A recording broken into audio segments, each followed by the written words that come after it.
which was Sabena Airlines, the Belgian airline. And I went to work for them I started out in reservations, but I quickly moved. I used to do ticketing. That was in 1965 or 66. And I would fill in for vacations at Kennedy and LaGuardia for them because I knew ticketing.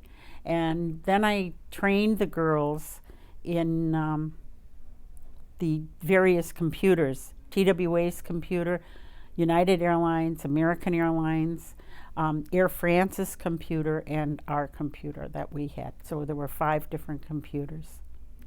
Working for Sabena, we flew into not only Belgium, but we flew into France, Saudi Arabia, India, Singapore, Japan.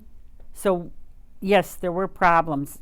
And actually at one point we flew into China.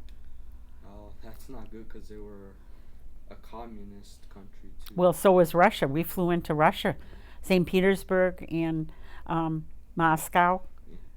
So I thankfully I got to travel quite a bit, and so did my family, so it was nice.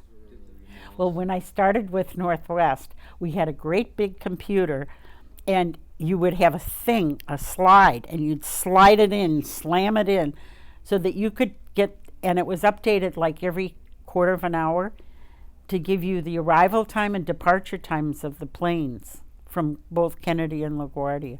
So I got in on the very early part of automation in the airlines. No.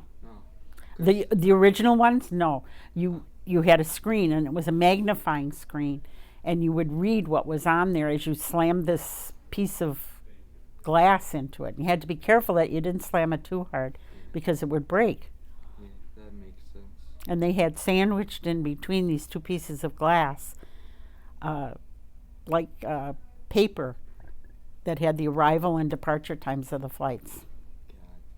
And any weather information, because of course we had snowstorms and everything else. At that time, Middle Country Library was the one in Selden, which was an old schoolhouse.